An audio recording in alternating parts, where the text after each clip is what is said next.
Most published print history has been devoted to those involved in the production of prints. Today, I want to talk about the consumer, those who bought the prints. Given that the print was a commodity that was made for the market, we need to understand what that market was. In the 21st century, the handmade successors to these prints are used almost entirely for collecting or display. The pre-photographic print was also used in these ways, and we shall look at the collector later in this talk. But the variety of types of print produced by the intaglio and woodcut businesses went very far beyond the modern artist's print, and so did the purposes that the print served. We can approach these questions by considering the well-documented case of Stift Gottweig, the great Benedictine monastery near Krems in Lower Austria. It was founded in the Middle Ages, but like so many other church buildings along the Danube, was completely rebuilt in the early 18th century. The library has no fewer than 130,000 volumes, as well as a large collection of prints, which was formed during the 17th and 18th centuries for the purposes of the monastery. So what role did prints play in the lives of the monks? Well, we know that they purchased prints for its library for the general education of the students, to be used as design sources when repairing and improving the monastery building, to decorate the walls within the monastery, and to hand out as gifts in a tombola at the annual carnival that was held for those who lived there. So here we find that the same group of people is buying very different sorts of print for different purposes. As teachers, they wanted educational material. As builders, they needed sources for design. As monks, they needed religious prints as aids to contemplation. And as human beings, they enjoyed the annual carnival before Lent and took pleasure in the cheap prints of saints that emerged in the tombola. We can reasonably generalize this conclusion to all types of consumer. The same person would want very different sorts of print. A well-to-do merchant would acquire prints for his children, for decorating the house, for keeping abreast of contemporary news and politics, and for use perhaps in his shop. Even the wealthiest would buy cheap prints, and conversely, we should expect that the poor might occasionally buy something that stood outside their usual fare, whether in price or subject. These purchases by the monks of Stift Gottweig far from exhausted their involvement with prints. They also commissioned new plates to illustrate books that they had written, or to announce a ceremonial examination of theses by the students in the monastic school, or to inform other monasteries of the appointment of a new abbot by sending around his portrait, or to advertise new building projects in order to solicit contributions towards the cost. There was no resident engraver at the monastery, so these commissions were all passed to engravers working in large cities such as Vienna. On the screen here is a parallel from London, a very large 3-plate print of the new hospital in London for the insane called Bedlam, which was commissioned for presentation to those who had contributed towards its construction. Similar huge plates were made to solicit funds to build St. Paul's and other prominent public buildings. The cost and ambition of the prints commissioned at Stift Gottweig would have varied enormously. The plate to illustrate a book might be fairly simple, whereas the plate intended to raise funds for a new building would have to be magnificent in order to arouse the interest of the potential donor. The portrait of the abbot would have come somewhere below a building in expense. How far would have depended on his personality. The higher his sense of self-importance and the better the bank balance of the monastery at the time, the greater the cost. I show a slide of the abbot of Einsiedeln to give an idea of what these prints might have looked like. Did prints of the same genre always serve the same purpose? Let us look at the specific genre of the portrait print. This may, at first glance, appear to be a simple enough field. Portrait prints share one common purpose. The world has always been interested in seeing what people look like, and the constant stress in the lettering and early examples that they are true to life reflects the universal belief that someone's character can be read from his or her features. But this common element is overlaid by a mass of other purposes that such prints might serve. even within the production of portraits of a single sitter, such as Napoleon, a variety of interests may be distinguished. He might have commissioned it himself as a state portrait on his coronation. Such formal portraits can also be produced by a publisher of mass market prints. His portrait may be made for a foreign market, with very different results, depending on how that market viewed him at different times. Transformed into a head composed of the corpses of the victims of his ambition, as in London in 1814, or, on the right, as a hidden profile among violets, as in Paris during the 100 Days in 1815. And just like the producers, the buyers too may have had a wide range of motivations. Joseph Farrington recorded in his diary in 1809 that a Cossack general had bought up all the prints of Napoleon available on the market and has distributed them among his soldiers, telling them that this was the man that they were to look out for. Now, it is self-evident that there must have been a very significant correlation of the production of prints with a core group of prospective buyers, even if the correlation was far from precise. But it is very difficult in investigations of this kind to find out who bought what prints, as the evidence is almost always lacking.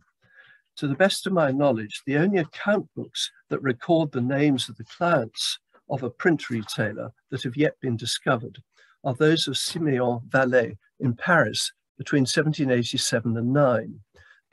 Their survival is a consequence of his bankruptcy in the latter year, when his papers became part of the court record. This is what they look like.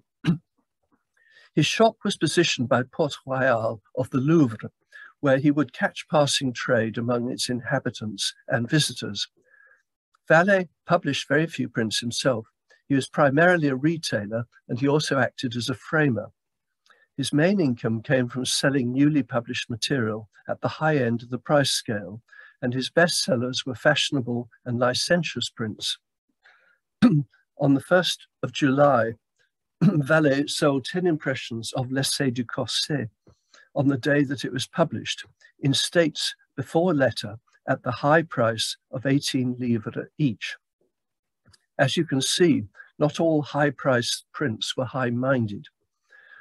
We can be sure that the trade of a print seller located in a different part of the city would have been different. Near the Sorbonne, we might expect a stock of a learned or scientific character, or near Saint-Germain-des-Prés, a stock that was predominantly religious and pietist. Vallet's customers were both male and female, and included duchesses and titled aristocrats, abbés, civil servants, lawyers, notaries, clerks, actors, wigmakers, stationers, dyers, miniaturists, printers, bakers, architects, goldsmiths, and a domestic servant. The ledger reveals that the same print had a remarkable variety of buyers, and that there was no predicting which sort of buyer wanted it framed or unframed. A few spikes in sales were linked to particular times of year. Presents, known as étrennes, were given on New Year's Day, and some prints, such as the de Bécourt here, were deliberately produced to catch this gift market. The greatest surprise in Vallet's account books is the revelation of an unexpected phenomenon, the speculator. One of them, Creuset, a frequent client, was a notary's clerk. In 1787, he purchased 2 impressions of Nicolas Delaunay's engraving after Aubry's sentimental print, Première leçon d'amitié fraternelle, which had recently been published to great acclaim. Here it is. Creuset paid a startling price of 64 livres for 2 proofs before letter. 2 months later, he sold both of these back to Vallet for 72 livres, a profit of 12.5%. In the same year, 1787, another buyer paid a huge price of 138 livres, which was then about £7 in sterling, for an impression, which was presumably a proof, of J.K. Sherwin's print after Stothard of the death of Lord Robert Manners, which had been published the year before. I do not know the publication price, but I suspect that the previous owner had more than doubled his money. This speculative fever was widely commented on at the time as something new. Of course, prints had risen in price and some rarities had fetched sums that startled contemporaries. But before the late 18th century, no one seems to have bought prints that they intended to sell again at a profit in a few weeks or months' time, like shares in the stock market. So Kruse, the notary's clerk, represents a new sort of print buyer, and one that contemporaries found disturbing. Let us now look at a rather more obvious sort of buyer, the collector. Unlike the speculator, he or she played a major role in the development of the European print. But how do we define the collector? Any buyer could decide any print interested him or her sufficiently to want to keep it. So we find collections being made of all sorts of prints that were made for purely functional purposes. One such case is the trade card issued to advertise for new business. Great efforts were made to design these appealingly to attract customers, and this had the unintended side effect of making them sought after by a certain sort of collector. This print comes from the collection formed by Sarah Sophia Banks, a well-known eccentric and sister to Sir Joseph Banks, the great naturalist. Collectors of trade cards, such as cigarette or bubblegum cards, are her modern successors, but with a new twist that the cards are issued in sets deliberately to encourage collecting and hence repeated purchases of bubblegum. The primary function of some sorts of print was not to be used, but to be admired and enjoyed. This category was called the Kunstprint, or art print, in the Netherlands in the 16th century. In 1608, an inventory of a publisher's stock began by listing his plates by type under the headings of maps, views, portraits, and so on. The remainder was then classified together under the heading Kunst, art. So what was a Kunstprint? The term is not one much used today, but I find it helpful. The concept was formed around the work of the three founding fathers of European printmaking, Duca, Lucas van Leyden, and Raphael, who worked with Marc Antonio. Their prints showed designs of the utmost sophistication. Marc Antonio's engraving of Raphael's Judgment of Paris is a composition that echoes through European art right up to Manet's Déjeuner sur l'herbe. The level of ambition found in Dürer's Melancholia exceeds anything found in his paintings. 2 or 3 books have been written about this print. Lucas brought a quite new sort of humanity to art in his prints. His Milkmaid shows the interactions between people and hints at their emotions and creates a new world of reflective intimacy. No one could have predicted that 3 such different geniuses would emerge at the same time in 3 different parts of Europe. Their achievements fundamentally changed the perception of the print among those connoisseurs and art lovers who have always determined the development of Western art since the time of Giotto, and they created a market for a type of work of art that had not existed before. The enthusiastic uptake of this new art form by the cultivated elite of Europe was startling and impressive, and as a result, the market developed in size and sophistication with what still seems astonishing speed.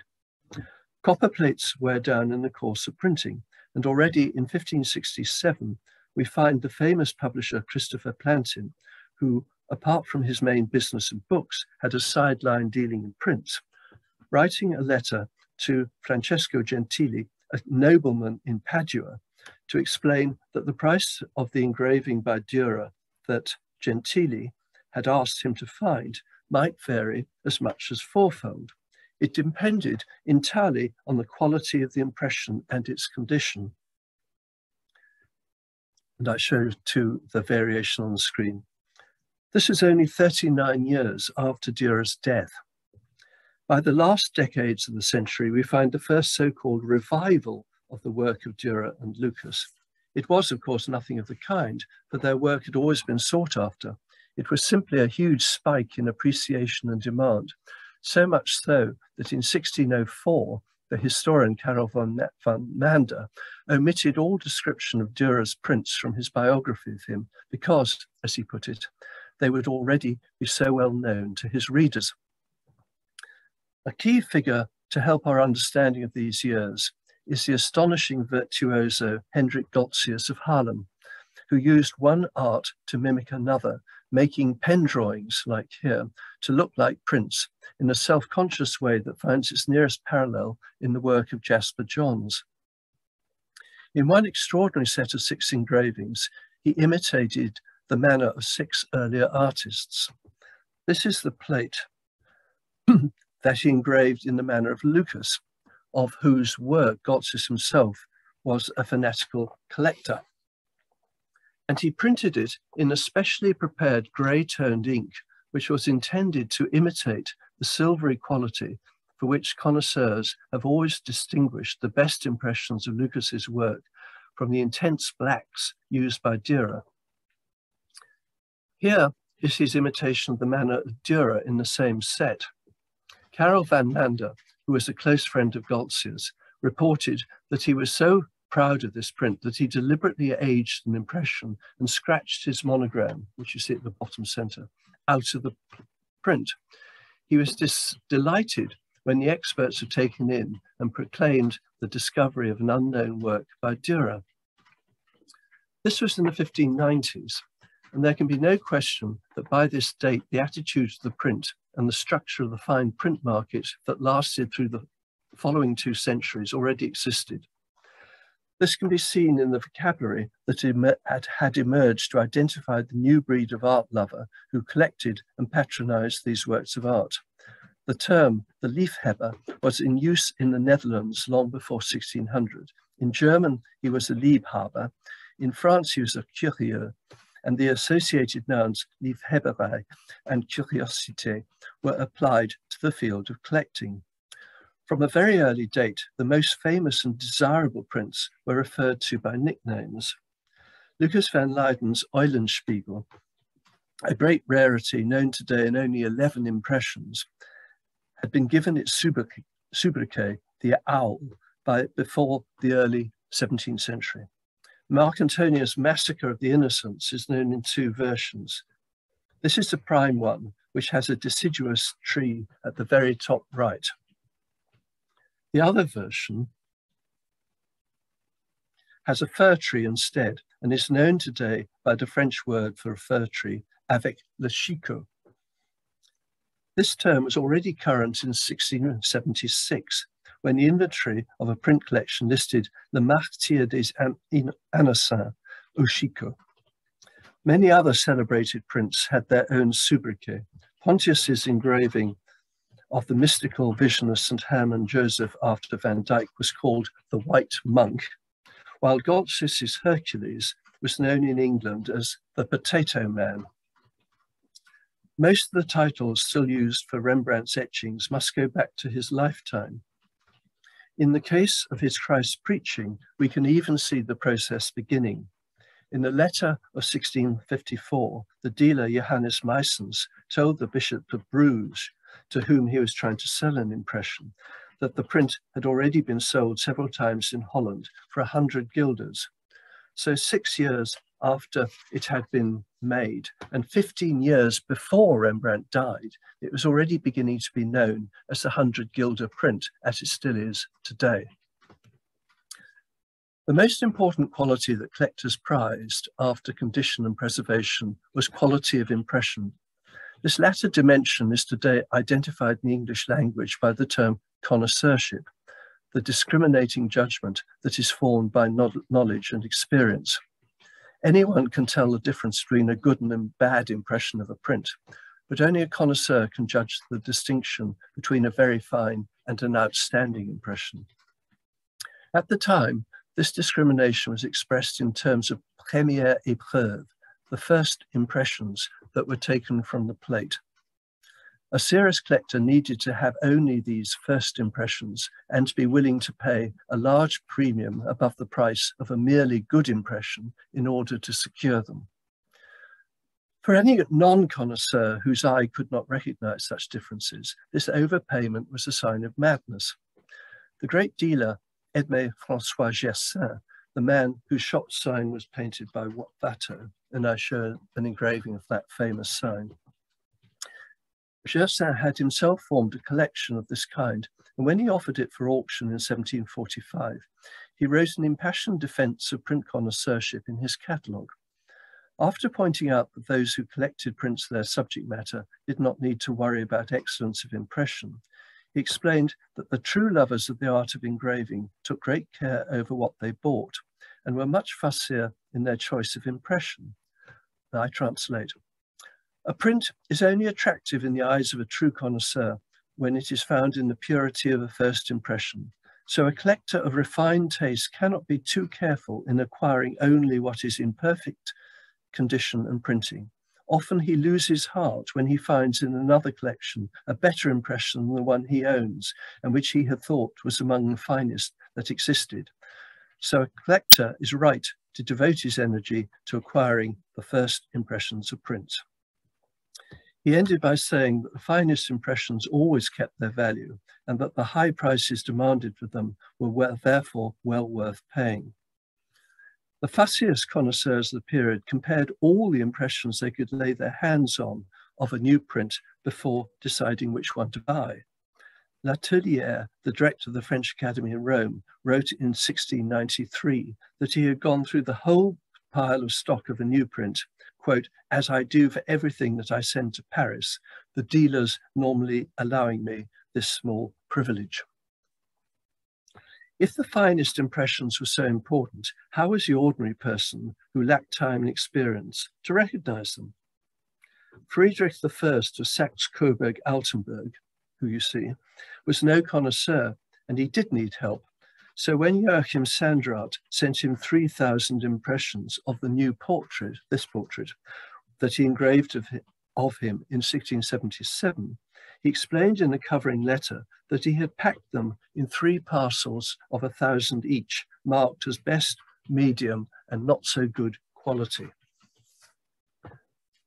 For most prints that were printed in large editions, the only sign of difference the layman might recognize was the wear of the plate. But what if there was no other impression to compare it with? Differences could only be described in words if there was an alteration in what had been engraved on the plate. This is what modern print catalogues call a state. In the 18th century, they were called épreuve avec différence. These differences might be as minor as a full stop added at the end of a line of lettering or a few lines of shading added to strengthen a shadow. Following requests from collectors, Gersaint added to one of his auction catalogues notes on how to identify the première épreuve of certain prints that he thought really worthy of attention. In 18th century handbooks, we also often find a form of words used in connection with a highly regarded print that begins Il faut l'avoir avant.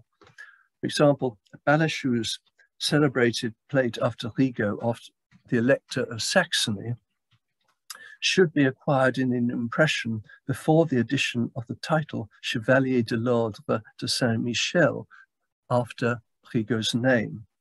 I regret to have to inform you that this impression in the British Museum, like all the impressions I'm showing comes from the British Museum, this does have the added words, though you probably can't read them as they're in tiny letters at the bottom left of the slide. The concern for such marks of priority inevitably fed back into print production. The fact that the lettering was added at an intermediate stage between completing work on the image and its publication meant that proofs printed before the lettering were by definition first impressions. The deliberate manufacture of such impressions can be traced back at least as far as 1635, when Israel Henriet began to issue prints by Callot before and after letter, as you see here. It was a regular practice by the second half of the 17th century, and mezzotinthes, a class of print that rapidly begins to show wear, were issued before and after letters from the very beginning of the commercial exploitation of the process in the early 1680s. In 1776, the engraver Robert Strange stated that engravers in Paris were habitually running off 200 impressions before letter of their more ambitious engraved plates, and were charging twice the price of lettered impressions for them.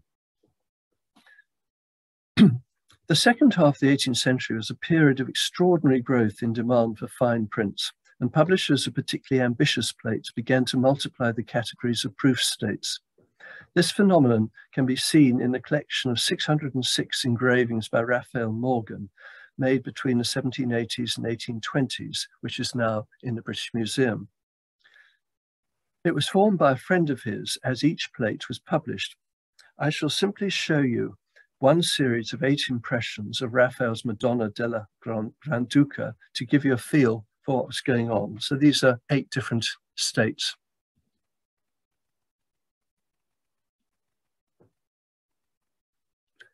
And these 8 different states are all bought by the same buyer.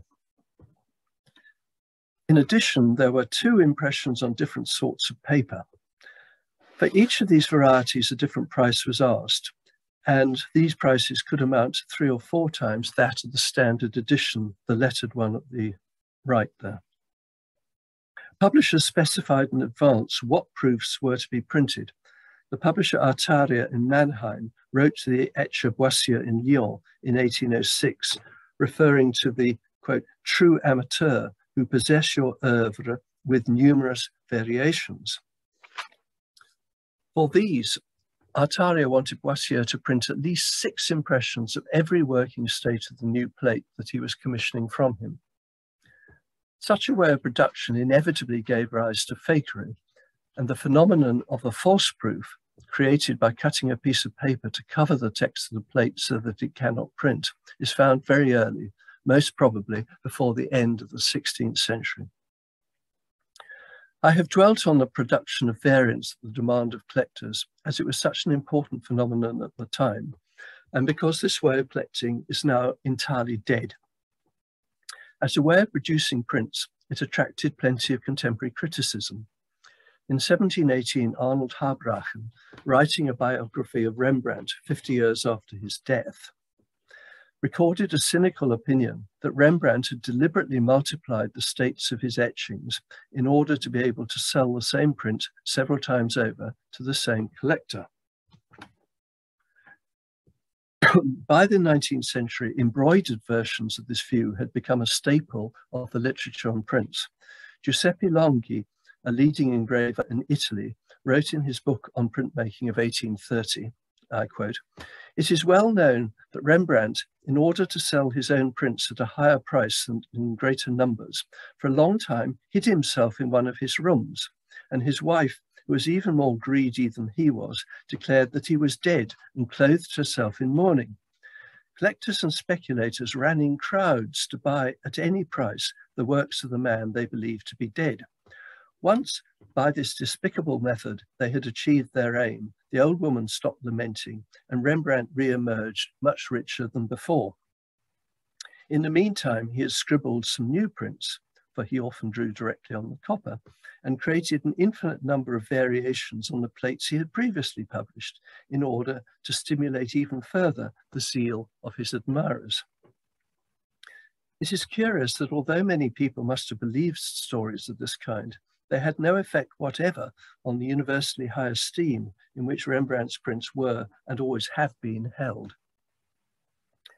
Let us return to the stimulus that collectors gave to the production of new types of print. Are there any methods to identify which these were? Fortunately, there are. Pieces of paper are fragile and only survive if someone has taken the trouble to look after them. For prints, by far the most important such person was the collector. The single sheet print, sold separately, the feuille volante, as it was called in France, was unlikely ever to survive. It was the collector or nothing. So one way to identify the collector's print is to find a consistent stratum that recurs both within modern collections and in the inventories and catalogues of historic collections. This is much easier than one might expect. It is extraordinary how similar the great print collections of the past and present day are. The core is always formed by the same prints by the same makers, Dürer, Lucas van Leyden, and Bach Antonio, and in later years, Callot, Nanterre, Rembrandt, and other Dutch etchers of the 17th century, leading into figures at the end of that century, such as Bernard Picard and Sébastien Leclerc, who are now much less known. The same names recur again and again in early inventories, auction catalogues, and in the manuals for collectors that began to be published in the 18th century. So the survival of a subset of the total production has determined the modern view of what the print is. A print from an old collection can always be identified by looking at the margins. If they have been cut off, as here, it was once in an album. Given that it is unusual to find old master prints that do have margins, at least before the 18th century, it follows that most surviving old master prints were once in albums and therefore come from early collections. The explanation of this is very simple.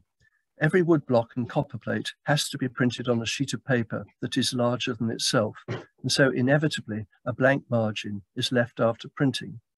Someone, usually a specialist print mounter and repairer employed by a collector or dealer, has, in this Karachi, very carefully cut off all 4 margins precisely along the plate mark, leaving what are often called thread margins.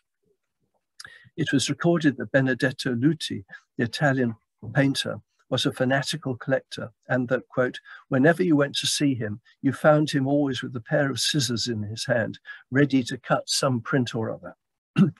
If you now consider the process of arranging prints onto the pages of an album, you can now see why this mattered.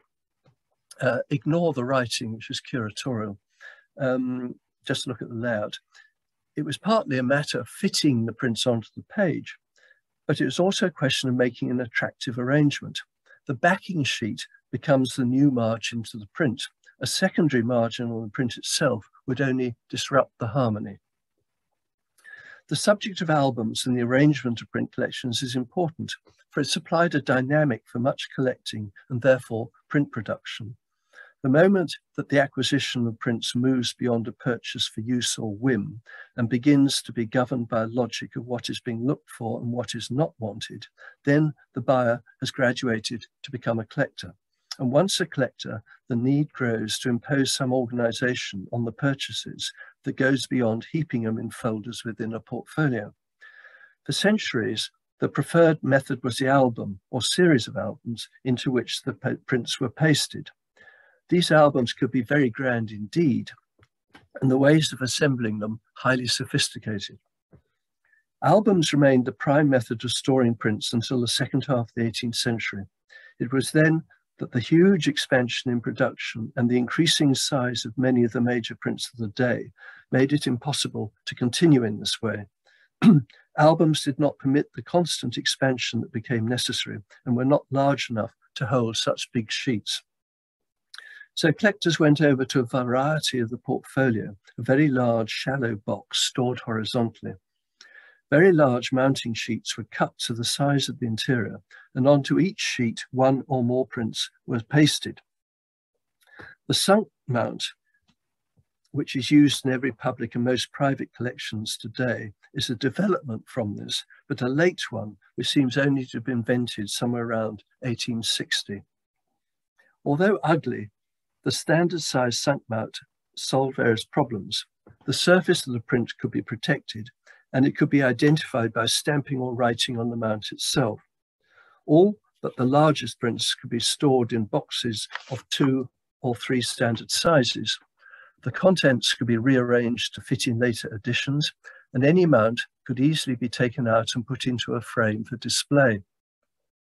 This was ideal for public collections where prints were handled by many visitors, but it condemned old albums to be taken apart as their prints were put into mounts. Today, it is only in very large or isolated collections that complete original albums survive.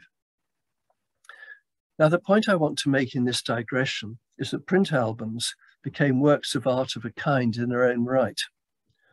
A beautifully arranged and mounted album gave a pleasure to the owner or viewer beyond that of the sum of the individual prints within it. So this became a kind of pressure that fed back into the production of prints that were aimed at collectors. And they were more likely to buy prints if they would sit comfortably with the rest of their collection. We can identify some groups of prints that were made primarily for collectors. Let us take the case of the Kuroskuro Woodcut, a class of print made in Italy between the 1510s and the end of the century. They have now high profile following the publication of a major study of them in America. Although many impressions survive, they are a rare class of print, for only a few hundred such designs were ever produced using this method. In this example, the design is built up from 3 blocks, a black line block and 2 tones of buff printed successively onto the same sheet. The intention was to give the same effect as a monochrome drawing of a kind that was appreciated and bought at the time. Such prints were commonly acquired by collectors of drawings. We can tell this from the fact that they were sometimes mounted in the same way as drawings, as this has been, with a printed border, a ruled backing sheet, and heightened with gold. They were very obviously made for cognoscenti, and this is why far larger numbers survive than the volume of their production at the time would warrant. The same argument applies to another class of print, the engravings by the so-called little masters working in Nuremberg and a few other German cities in the 1530s and 40s. They are defined by their miniature scale and the exquisite perfection of the engraving. The imagery is often learned and recherche, as in this scene from Roman history with this long explanation in Latin. Sometimes they are erotic or scatological. This engraving from the 1540s combines the most up-to-date strap work, a form of ornament that had only recently been invented at Fontainebleau, with bawdy. Who bought these prints? We can definitely say that they were collected and put into albums because they survive in large numbers, trimmed and in wonderful condition. In size and subject, they match most closely the small bronze plaquettes that were made at the same time as ornaments for the studios of humanist scholars. And these prints must have been sold to the same sort of buyer, which is not to say that such men were the only buyers. It was never the case that types of print that were aimed at collectors were only ever bought by them, any more than certain types of print that were primarily intended to be framed were always framed.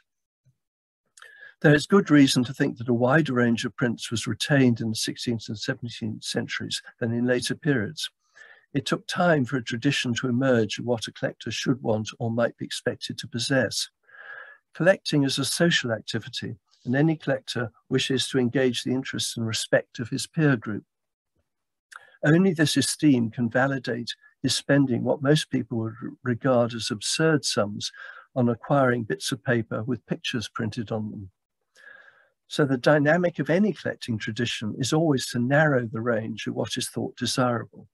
This is something we see happening markedly, very markedly, today. Many types of print that belonged within the purview of the collector in the early periods dropped out in later ones. They ceased to have the esteem that was attached to the more familiar and recognized prints in the canon that had gradually been established and were thrown out. The dynamic of collecting and album formation encouraged the development of many of what became the most characteristic iconographical types of the European art print. The greatest source of iconographical innovation in the 16th century was the Netherlands, which is also the home of the first great collectors of prints. Many of the main themes of Italian printmaking were hardly open to the Netherlands. There were few remains of classical antiquity in Antwerp, and Netherlandish painters could not match the Italians in designs that used the human figure. Instead, we find an extraordinary flourishing of allegorical prints of abstractions, sets of prints of months, seasons, and times of day, or countries and continents, or virtues and vices. The shape and size and pattern became standard. A human figure, usually female, representing the abstraction, was surrounded by the attributes that symbolized her qualities. I show 3 plates from a beautiful set of the 5 senses produced by Francis Klein in London in 1546, which ally the figures with fashionable grotesque ornament.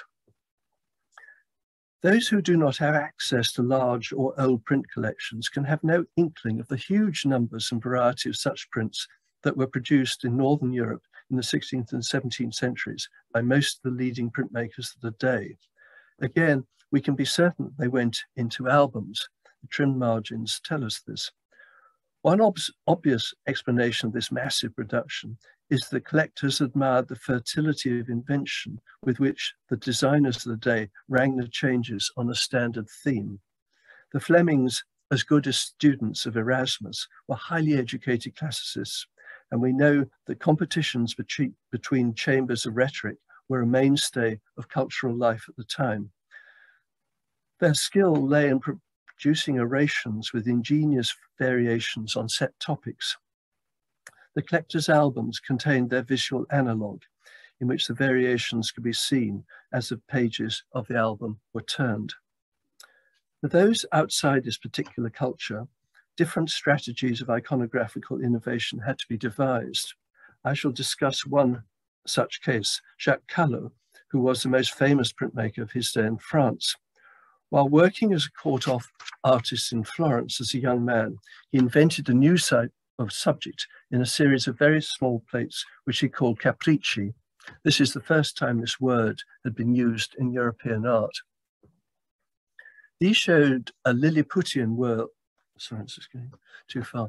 These are tiny prints.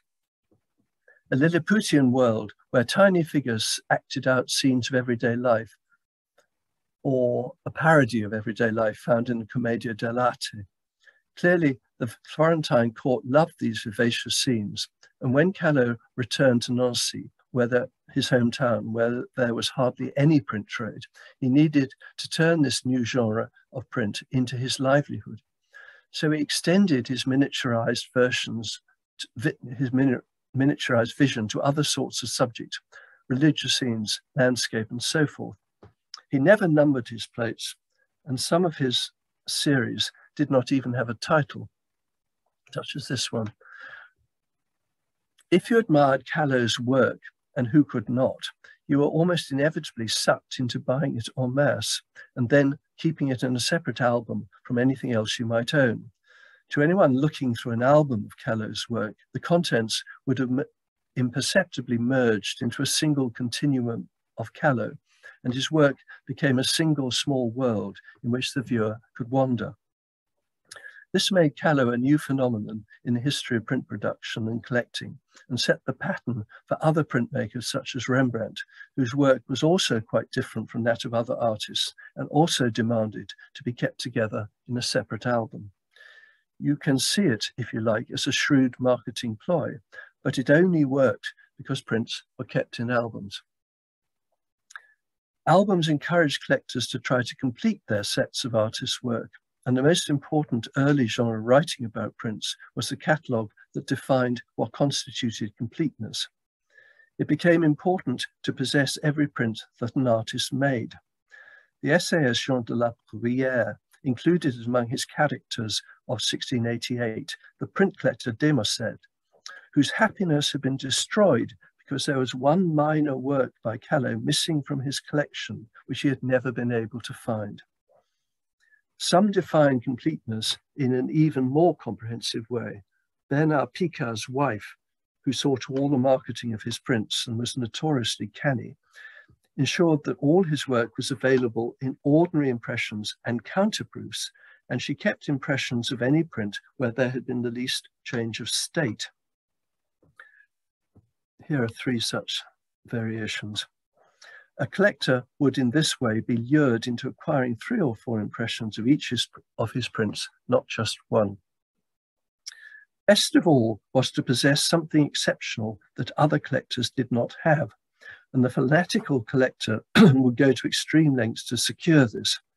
Claude Potier, later an avocat of patrimoine in Paris, was still a student when he started collecting the work of Sébastien Leclerc. He commissioned a plate of his patron saint from him in 1693, Claude, and bought the plate outright, together with a dozen impressions that Leclerc habitually reserved for his collectors. In other words, no one else was able to get hold of it. Potier later had St. Claude taken out and commissioned another artist, Charles Eizon, to replace him with St. Mary Magdalene. Here.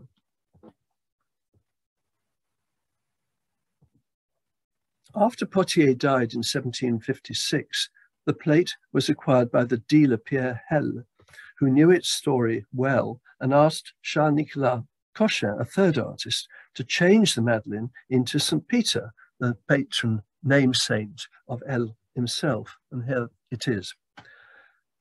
By the 1720s, the desire for rarity had got completely out of hand.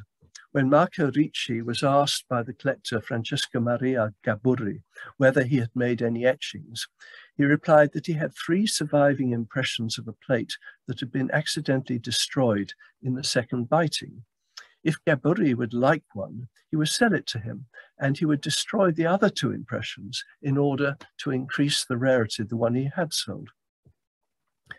I would like to return to Rembrandt at the end and his 100 guilder print of 1648.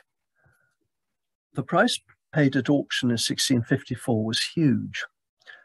Little information has been collected about print prices, but it seems that a typical price at the time for a new print of average size and decent quality was not much more than 6 stivers, a third of a guilder. In the 1630s, the largest and most magnificent engraving after Rubens might have cost 2 guilders, like this one. So this auction result tells us that a secondary market had already opened for the 100 guilder print 6 years after it was made, and that the buyer was not worried by the fact that Rembrandt still owned the plate and could print more impressions. He must have known that the plate was already worn and that his impression would always stand apart from any new ones that might be printed and would keep its value. A great deal of work has been done on the watermarks of Rembrandt's etchings in recent years, and this has completely changed our understanding of the history of many of his plates, among them his famous 3 crosses. This is known in 2 forms. This is the first. The second is so utterly transformed from the first that in the 18th century, some believed that they came from 2 different plates. There are 53 surviving impressions of the first version of 1653, of which 18 are printed on vellum, an unusual and expensive material. The second version used to be dated in the 1660s, but can now be shown to be no later than 1655, as it was printed in the same large sheets of paper as the first version. Rembrandt made the plate entirely in dry point.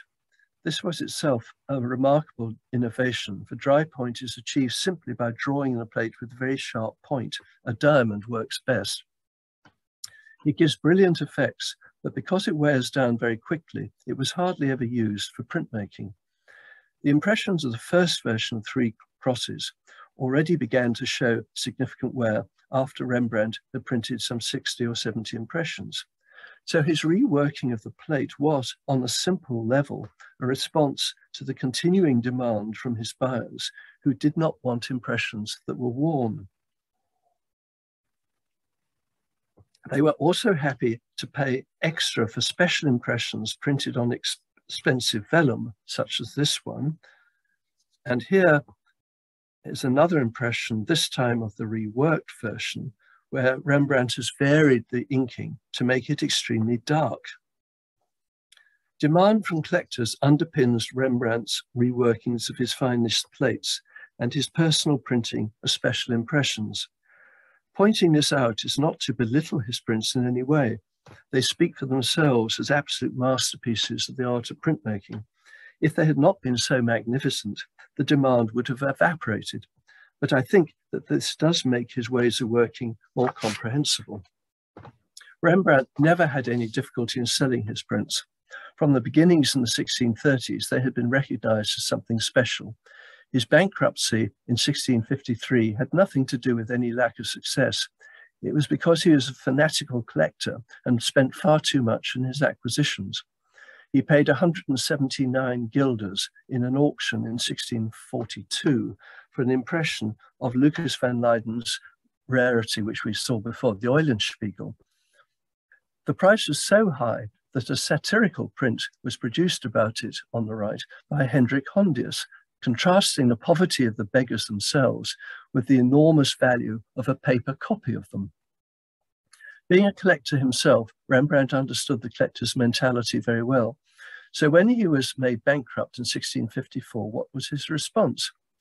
He returned to etching with renewed vigour, making a series of plates of religious subjects that on one level had a wide appeal from their subject matter, and on another level were made attractive to collectors by employing special inkings of the plate and variant papers to an extent beyond anything he had practiced before.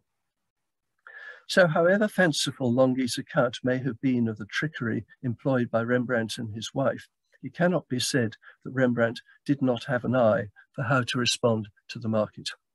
And with that, I conclude today's talk.